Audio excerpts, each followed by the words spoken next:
NMMS exams రాస్తున్నటువంటి విద్యార్థులందరికీ కూడా ఈరోజు మనము జీవశాస్త్రానికి సంబంధించినటువంటి అంశాలపైన అవగాహన ఏర్పరిచే ప్రయత్నం చేస్తున్నాం మనం.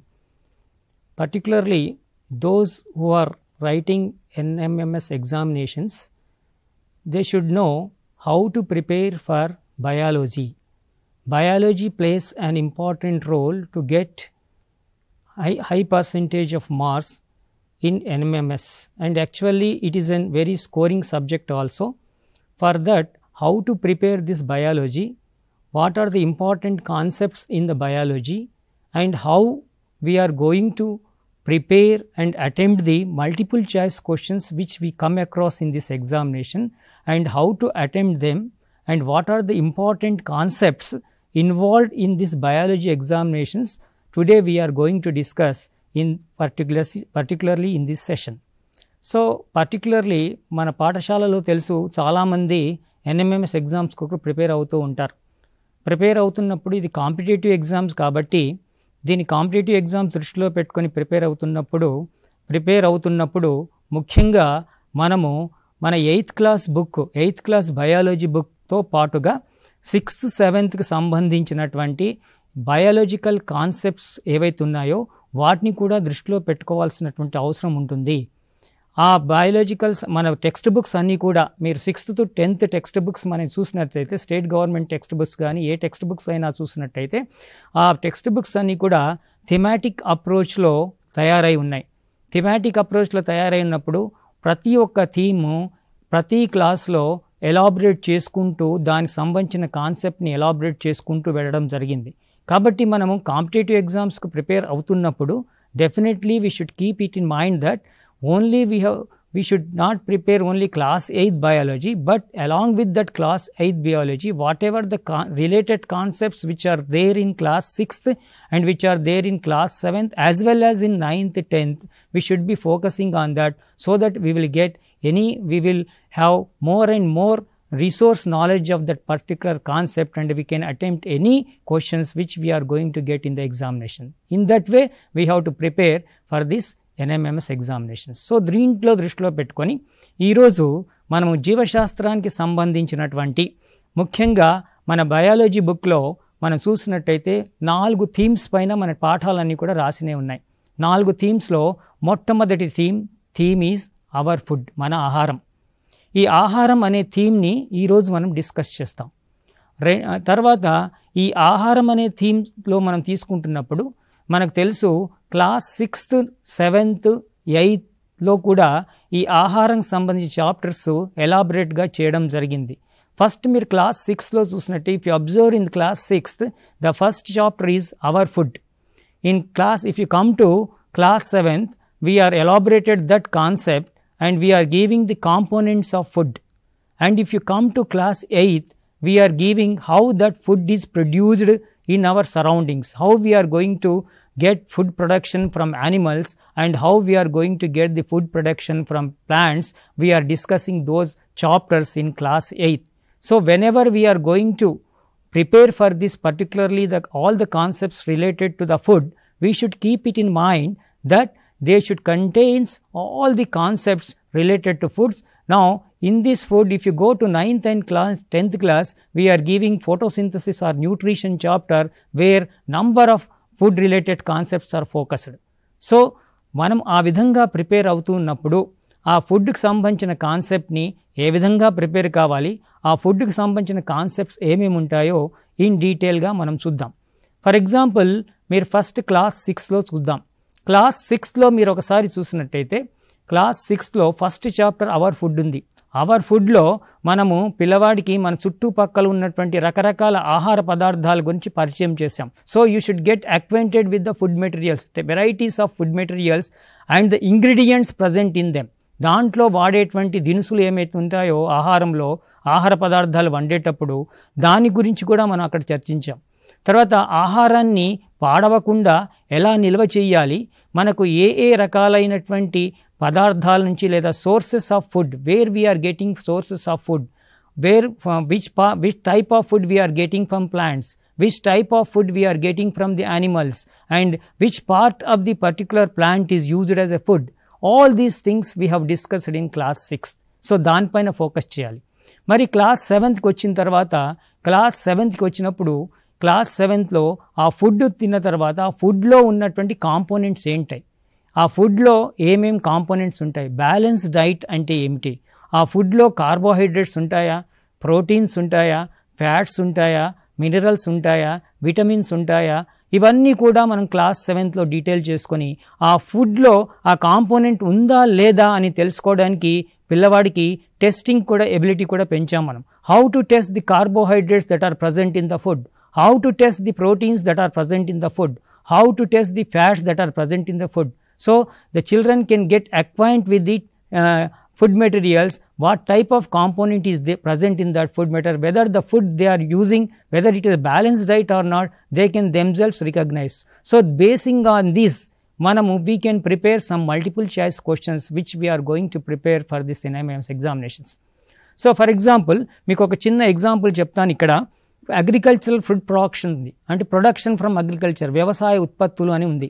ఆ వ్యవసాయ ఉత్పత్తులో మనం వ్యవసాయం ద్వారా పండించేటువంటి పంటల యొక్క నాణ్యతను పరిశీలించడానికి, పంట దిగుబడిని ఎక్కువగా చేయడానికి, పంట సాగు పద్ధతిలో ఉన్నటువంటి పద్ధతులను అవగాహన చేసుకోవడానికి మనం ఆ చాప్టర్ అంతా కూడా ఫోకస్ చేసాం. ఫర్ ఎగ్జాంపుల్ అక్కడ ఒక వరిని ఉదాహరణగా తీసుకొని, మన రాష్ట్రంలో ఎక్కువగా వరి పండిస్తారు కాబట్టి ఆ వరిని దృష్టిలో పెట్టుకొని వరికి సంబంధించినటువంటి ఎటువంటి జాగ్రత్తలు తీసుకోవాలి, ఎటువంటి నేల ఎంపిక చేయాలి, పంట దిగుబడి రావడానికి ఎటువంటి మెళకువలు పాటించాలి, దీర్ఘకాలిక పంటలు ఏంటి, తర్వాత హస్వకాలిక షార్ట్ టర్మ్ క్రాప్స్ అంటే ఏంటి, తర్వాత లాంగ్ టర్మ్స్ క్రాప్స్ అంటే ఏంటి, సీజనల్ క్రాప్స్ అంటే ఏంటి, ఖరీఫ్ అంటే ఏంటి, రబ్బీ అంటే ఏంటి, దిస్ ఇంట్రడక్షన్, ఇవన్నీ కూడా ఆబ్జెక్టివ్ టైప్కి చాలా important. So whenever we are going to prepare for this type of examinations, so you have to slowly get acquainted with all these type of then if you come to ఇంకోటి 8th class 8th చాప్టర్లో వచ్చినట్టయితే మీకు food from the animals, food from the animals అంటే జంతువుల నుంచి ఆహార ఉత్పత్తి, జంతువుల నుంచి మనకు ఆహార ఉత్పత్తి రావడానికి పాలు, ముఖ్యంగా పాల దిగుబడి పెంచడానికి డైరీ ఫామ్స్లో మనం ఎటువంటి మెళకువలు పాటిస్తాం, మంచి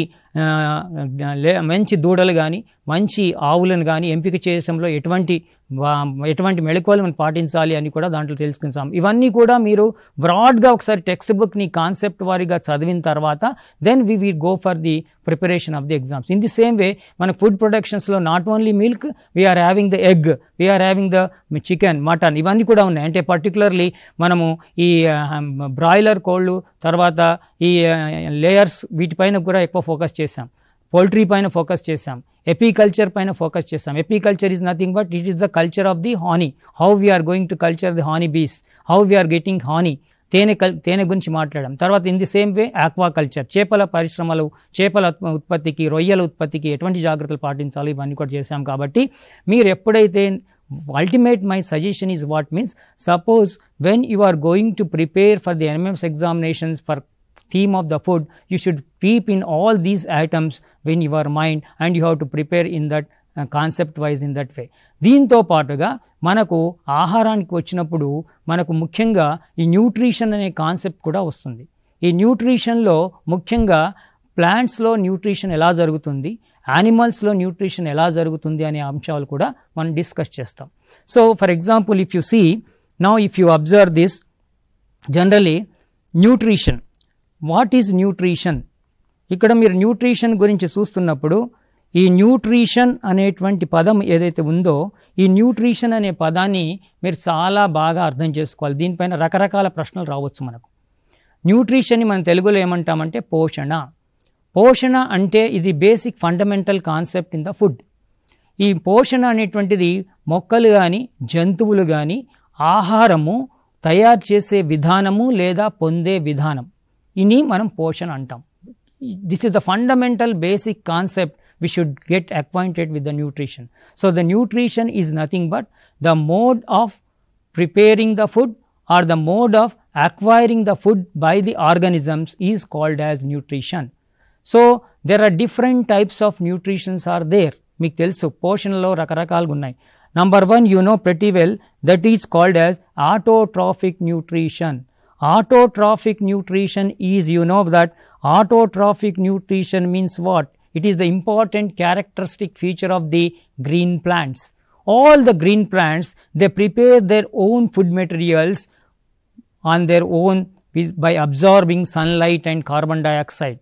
They are called as autotrophs, or that type of nutrition is called autotrophic nutrition. So స్వయం పోషణ అంటాం.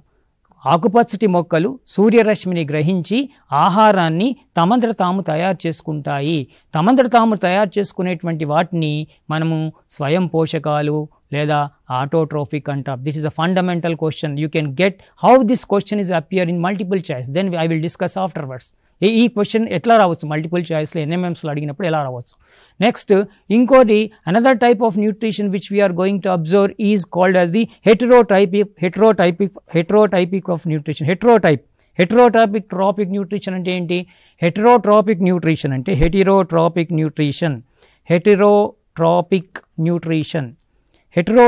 న్యూట్రిషన్ ఎట్లా ఉంటుంది?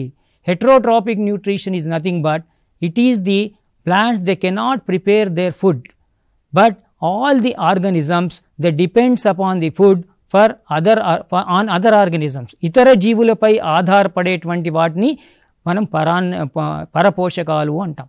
పరపోషకాలు అంటే ఇతర జీవులపై ఆహారం కొరకు ఆధారపడతాయి. ఇప్పుడు జంతువులు కానీ మనుషులు కానీ మనం అందరం కూడా హెటరోట్రోపిక్ న్యూట్రిషన్ కిందికి వస్తాం, పరపోషకాల కిందికి వస్తుంటాం. కాబట్టి రెండో రకమైనటువంటి పోషణ ఏంటంటే పరపోషకాలు. మూడో రకమైనటువంటి ఏంటంటే సాప్రోఫైటిక్ న్యూట్రిషన్. సాప్రోఫైటిక్ న్యూట్రిషన్ అంటే ఏమిటి? ఈ saprophytic nutrition is a very important nutrition. Saprophytic nutrition is generally it is the nutrition wear the organisms they can take their food from the dead and decaying organic matters.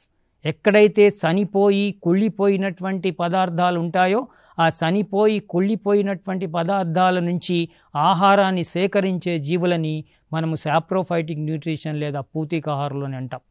So ఈ విధంగా మనం ముఖ్యంగా మూడు రకాలైనటువంటి పోషణ చూస్తున్నాం. Autotrophic nutrition, heterotrophic nutrition, తర్వాత saprophytic nutrition. తర్వాత నెక్స్ట్ వీటితో పాటుగా కొన్ని జీవులు ఆహారం పైన ఇతర జీవులపైన ఆధారపడుతూ ఉంటాయి. వాటిని పరాన్న జీవులు అన్నాం. So heterotrophic nutrition is also a type of parasitic nutrition. Parasitic nutrition means in this the organisms, they cannot prepare their food, but it depends upon the organism on other organisms for the food. That's why we are calling it as an parasitic nutrition. దాన్ని మనం parasitic పరాన్నజీవ పోషణ అని అంటున్నాం. So ఈ విధంగా ఈ మూడు రకాల పోషణకు సంబంధించిన ప్రశ్నలు అడుగుతున్నప్పుడు ఆబ్జెక్టివ్ టైప్లో మీరు ముఖ్యంగా గమనించాల్సింది ఏంటంటే మనకు 5 రకాలైనటువంటి ఆబ్జెక్టివ్ టైప్ ప్రశ్నలు మనకు ఎక్కువగా వస్తుంటాయి. 5 రకాల ఆబ్జెక్టివ్ టైప్ ప్రశ్నలో ఒకటి ఏంటంటే, ఒకటి ఐడెంటిఫై ది కరెక్ట్ పేర్స్ అంటే తెలుసు కదా మీకు. ఐడెంటిఫైయింగ్ ద కరెక్ట్ పేర్స్ అంటే ఐడెంటిఫైయింగ్ ద కరెక్ట్ పేర్స్ అంటే మీకు తెలుసు అంటే సరి అయిన జతని ఎంపిక చేయడం. ఈ సరి అయిన జతని ఎంపిక చేసేటువంటి ప్రశ్నలు మీరు బాగా దృష్టిలో పెట్టుకోవాలి. ఫర్ ఎగ్జాంపుల్ ఇక్కడ ఏం చేస్తారు, ఫర్ ఎగ్జాంపుల్ ఆటోట్రోఫ్కి ఒక యానిమల్ పేరు ఇస్తారు, తర్వాత హెటరోట్రోఫ్కి ఒక ప్లాంట్ పేరు ఇస్తారు. అట్లా ఇచ్చి ఒక పేర్స్ ఇచ్చి దాంట్లో కరెక్ట్ పేరు ఏదో గుర్తించమంటారు. కాబట్టి ఇటువంటి ప్రశ్నలు మీరు బాగా దృష్టిలో పెట్టుకోవాలి. సాప్రోఫైటిక్ న్యూట్రిషన్స్ ముఖ్యంగా మనము ఫంగీలో చూస్తాం, శిలీంధ్రాల్లో చూస్తాం. పుట్టగొడుగులు మీకు తెలుసు. పుట్టగొడుగులు శిలీంధ్రాలు ఎక్కువగా డెడ్ అండ్ డీకేయింగ్ ఆర్గానం మ్యాటర్ పైన పెరుగుతుంటాయి కాబట్టి వాటి నుంచి ఆహారాన్ని సేకరిస్తాయి. కాబట్టి ఈ శిలీంధ్రాలన్నీ కూడా మనము సాప్రోఫైటిక్ న్యూట్రిషన్స్లోకి తీసుకుంటున్నాం.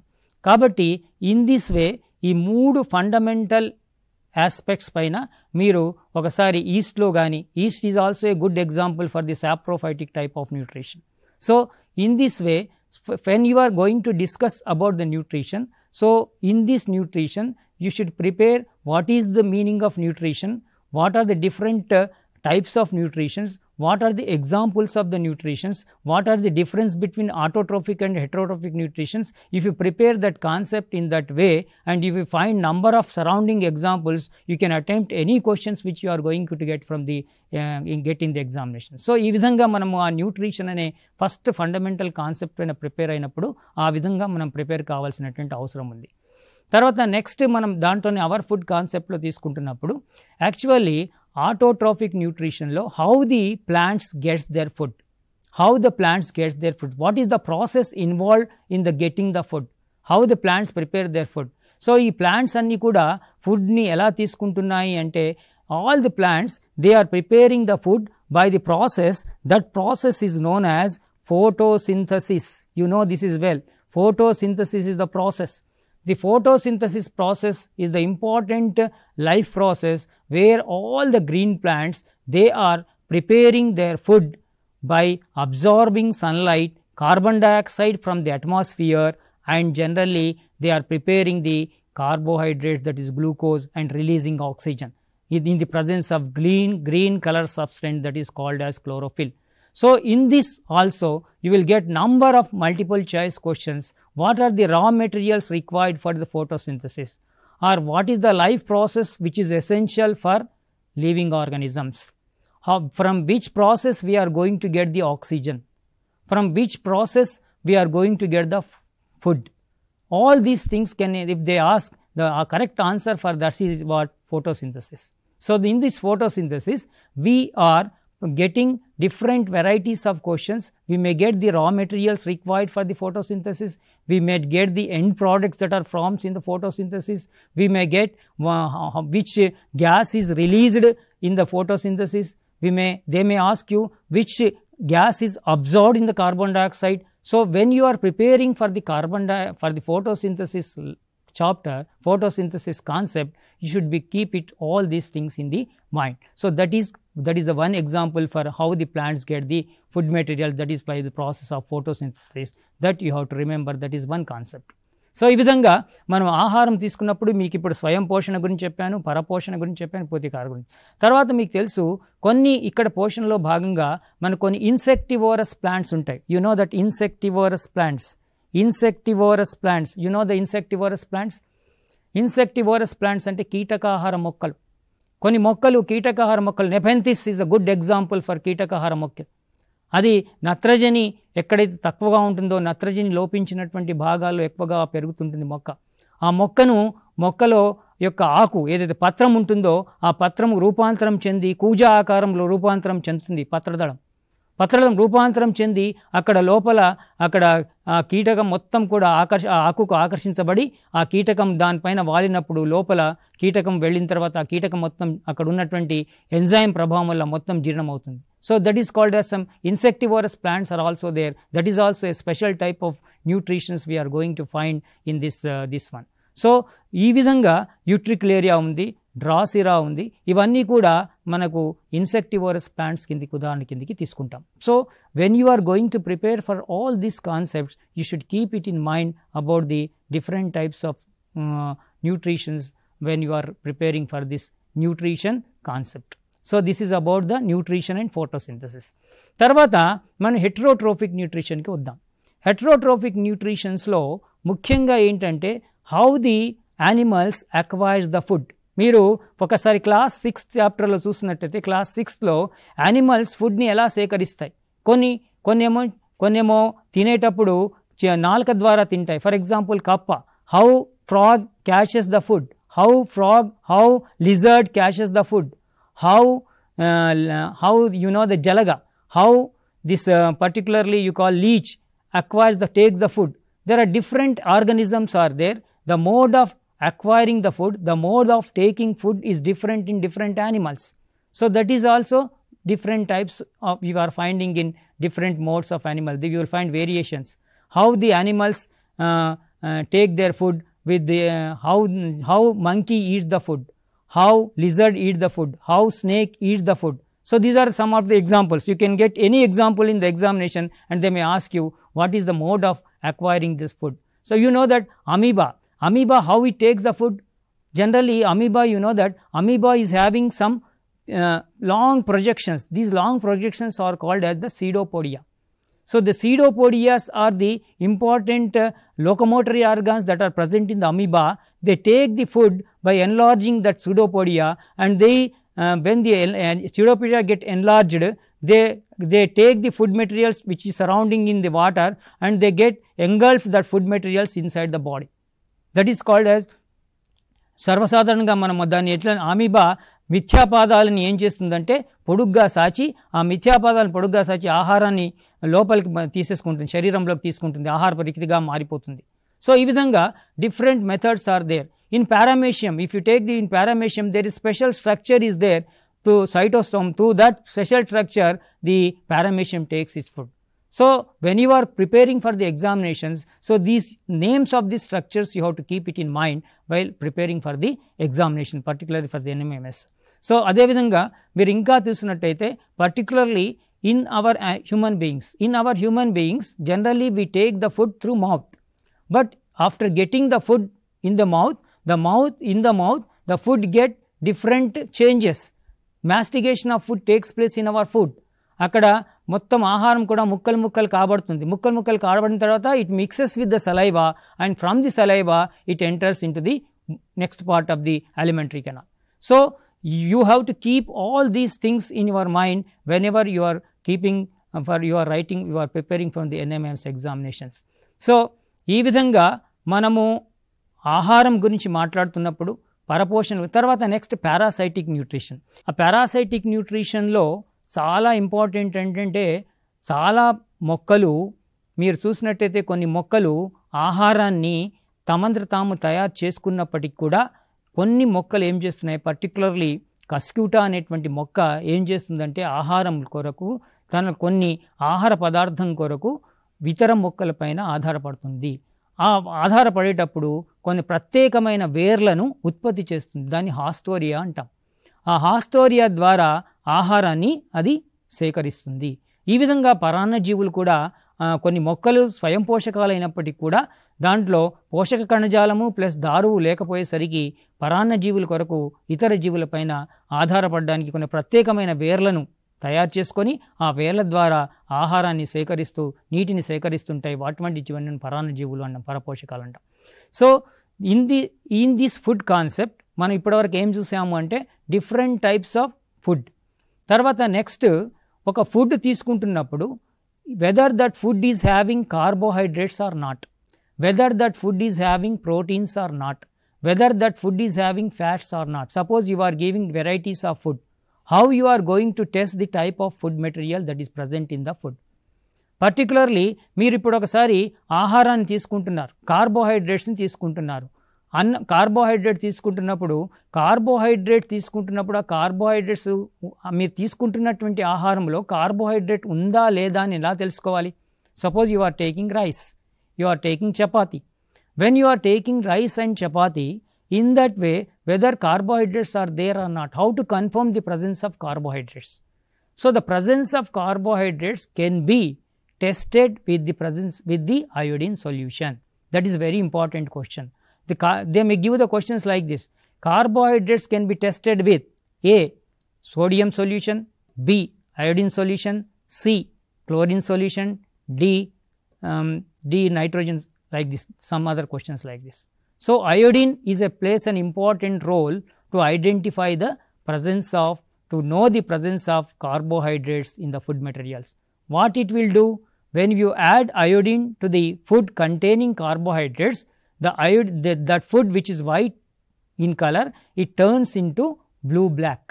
So when the iodine is added to the food materials, if that food materials changes to blue black color, then it indicates that food contains carbohydrates. మనం ఎప్పుడైతే ఆహారాన్ని తీసుకొని ఆహారం పైన అయోడిన్ సుక్కలు వేస్తామో, అయోడిన్ సుక్కలు వేసినప్పుడు అయోడిన్ నీలి నలుపు, ఆహార పదార్థం నీలి నలుపు రంగులో మారితే దాంట్లో మనకు పిండి పదార్థం ఉందని తెలుస్తుంది. కాబట్టి ఈ పిండి పదార్థం ఉందని తెలుసుకోవడానికి మనం అయోడిన్ పరీక్షను చేస్తాం. తర్వాత అదేవిధంగా next proteins.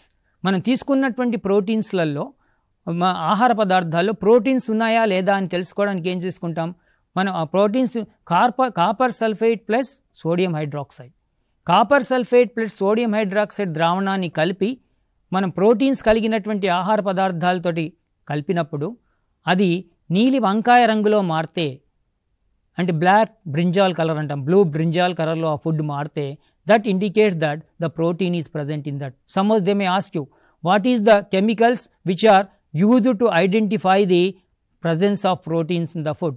The correct answer for that is what? Copper sulfate and sodium hydroxide.